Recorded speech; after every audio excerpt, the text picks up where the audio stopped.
सामने तथ्य को ला सकते हैं। इतना ही नहीं, अगर आप उस एरिया में देखेंगे तो ज़मीन का बिक्री किस आधार पर हो रहा है वो भी आपको दिखाई देगा। मैं आपको पढ़ देती हूँ। साहेबगंज का ऐसे गांव है जहाँ के लोगों को आज जिस तरह से हम बात करते हैं सिद्धू कानू, चांद भैरव, फूलो जानो क्या, जिन्होंने 1855 का हूल क्रांति को लेकर के आए और उस क्रांति के साथ में देश और समाज को बचाने के लिए आज साहेबगंज एक हूल विद्रोह के लिए जाना जाता है। उसी जगह पर हमारा जो बेटी रोटी और माटी का जो सवाल खड़ा हो रहा है वो कहीं ना कहीं एक बदलते डेमोग्राफी का एक कारण बनता है। उदाहरण के लिए साहेबगंज के मंडरो प्रखंड का तेतरिया मौजा है।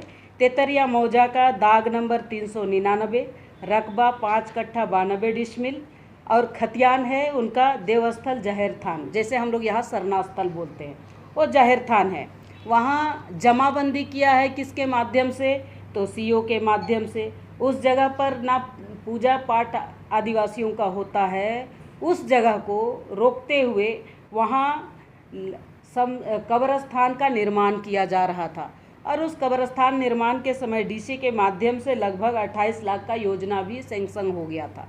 और जब आयोग ने गई और वहाँ जिला प्रशासन के साथ में बैठक करने के बाद सामने ये विषय आया कि ये सैंक्शन क्यों किए, और ये तो जहर थान है जो संथाल परगना टेनेंसी एक्ट के माध्यम से उसको ना सेल किया जाता है ना बेचा जाता है, वो आदिवासियों का पूजा स्थल है जिसको कहीं ना कहीं ध्वस्त करने का प्रयास किया गया। उसी तरह से मैं आपको दूसरा बताना चाहती हूँ, यही मौजा तेतरिया का ही गोचर का भूमि। यह भूमि भी जैसे यहाँ भूइहरी होता है उस टाइप का वो गोचर का भूमि गाय को चराने के लिए, लेकिन वहाँ के लोगों ने अपनी संस्कृति को बचाने के लिए अपना वहाँ का सांस्कृतिक कार्यक्रम, नृत्य गायन प्रोग्राम या गांव का शादी ब्याह का प्रोग्राम वही गोचर के स्थान में होता है। उस जगह पर आज के दिन में अगर देखा जाए तो वहाँ मस्जिद निर्माण कर दिया गया है। उसी तरह से और एक बात आपको बताती हूँ कि किस तरह से लोग उन पर हावी हो रहे हैं। आदिवासी समुदाय के लोगों को सिर्फ कर्ज के नाम पर 5,000 राशि दिया जाता है और जो ब्याज का पेपर बनाया जाता है उसमें 50,000 लिखा जाता है और इसी से वो फंस जाते हैं, पैसा वापस नहीं हो पाता है। और उस नाम से जिस घर में, जिस आदिवासी परिवार में जिनका सबसे ज़्यादा धन दौलत है यानी कि प्रॉपर्टी ज़्यादा है, उस घर की बेटी को शादी कर लेते हैं और उस ज़मीन को कब्जा करने का काम करते हैं। ये कहीं ना कहीं ये पेपर जो बनता है वो पेपर भी दान पत्र लिखा जाता है और 2-3 कट्ठा से 4-5 कट्ठा तक उनको एफिडेविट दान पत्र के नाम से दिया जाता है। तो ये कहीं ना कहीं डेमोग्राफी चेंज का विषय है। ये विषय मैंने आपको साहेबगंज का बताया है। अभी मैं पाकुड़ के बारे में और गोड्डा के बारे में भी थोड़ा उदाहरण देना चाहती हूँ। गोड्डा ज़िला में तो यही स्थिति हो गया है कि जो एरिया है जहाँ वो ज़मीन बेचते हैं, देते हैं, उसमें स्पष्ट रूप से उन्होंने लिखा है कि ज़मीन को देते समय भूदान के नाम से लिखा जाता है। और पुड़ैया हाट का एरिया में मैं आपको बता सकती हूँ, गोड्डा के एरिया में बता सकती हूँ, और ये बुआरी जो आदिवासी बहुल बेल्ट है, सुंदर पहाड़ी एरिया है। विकास के नाम में तो 0 सन्नाटा है सभी ज़िला में, लेकिन ज़मीन लूटने में बहुत आगे है। उसमें लिखा जाता है कि 4 से 5 कट्ठा भूदान के नाम पर पंचनामा किया जाता है।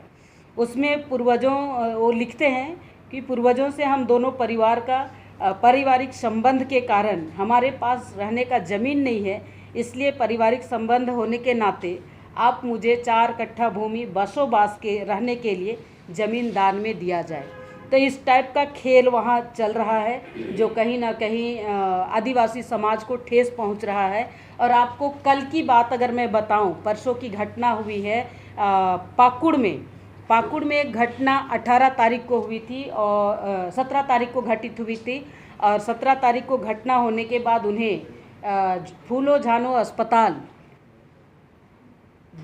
दुमका में ट्रीटमेंट कराया जा रहा था। उसी समय मैं 21 तारीख को दुमका पहुंची और उस समय का मैं आपको बात बताना चाहती हूं कि जो पाकुड़ का महेशपुर प्रखंड है, महेशपुर प्रखंड का गाय बांधा गांव है।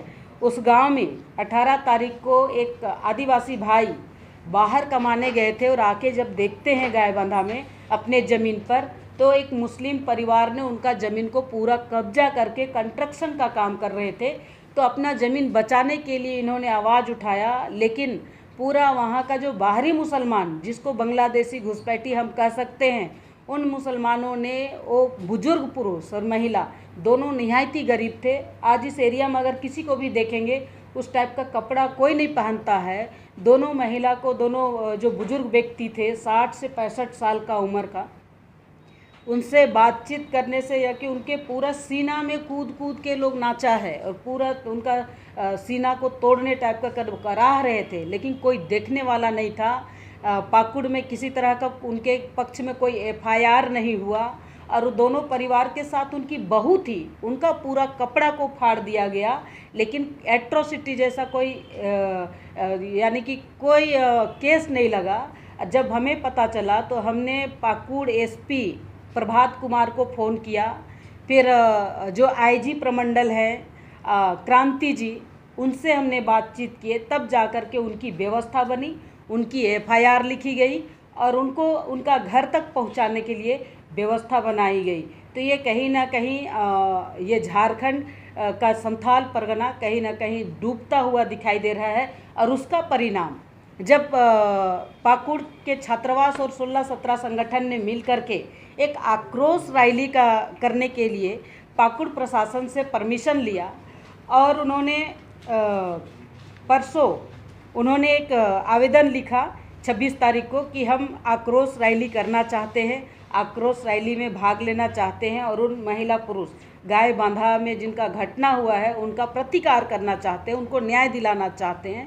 तब पुलिस ने आधी रात 12:30 पर छात्रावास में धावा बोलते हैं और 10 से 12 लड़कों को बुरी तरह से पीटा जाता है, आदिवासी लड़कों को। और आज तक पाकुड़ पुलिस ने उन आदिवासियों के हित में कोई भी एफआईआर नहीं किया, लेकिन पुलिस के माध्यम से आदिवासी 100 लड़कों के ऊपर में क्रॉस एफआईआर किया गया है। तो ये है स्थिति। अगर कोई आदिवासी कुछ करना चाहता है, अपना हिफाजत करना चाहता है, अपने हित की लड़ाई करना चाहता है, तो पुलिस प्रशासन उन्हें साथ नहीं दे रही है। तो ये कहीं ना कहीं आयोग के संज्ञान में भी आया, आयोग ने देखा है और अभी तुरंत में आयोग ने वहाँ के जो एसपी है और डीसी है उनको अभी तुरंत में एक नोटिस जारी कर रहे हैं और 1-2 दिन में पूरा आयोग, राष्ट्रीय जनजातीय आयोग का पूरा टीम पाकुड़ जाएंगे, इस विषय को पूरा निरीक्षण, गहन निरीक्षण करेंगे और उस पर कार्रवाई करेंगे। तो आज का जो प्रेस कॉन्फ्रेंस था वही रोटी बेटी और माटी का ही सवाल है। मैम, आपने बताया कि संथाल क्षेत्र में और बाकी जिलों में, रांची में भी तो यही हाँ, भी रही हैं जी। मैं आपको बताऊं, रांची में आपका मांडर का क्षेत्र चले जाइए, आप गुमला में भीखमपुर जो है उनमें चले जाइए, तो यहाँ भी इस तरह का स्थिति है। मैंने इसलिए उदाहरण दिया कि 40 से लगभग 30 से 40% डेमोग्राफी ख़त्म हो चुका है। मैं इतना ही नहीं, मैं वहाँ के लोकल मुसलमान लोग भी आयोग के पास आके मिले और वो भी बहुत परेशान हैं। इसलिए कहीं ना कहीं डेमोग्राफी चेंज होती है। उन्होंने कहा कि हमारा हक और अधिकार को मैडम मारा जा रहा है और इस पर ज़रूर कार्रवाई होनी चाहिए। तो इसलिए मैंने इस बात को आज आपके समक्ष रखने का प्रयास किया है।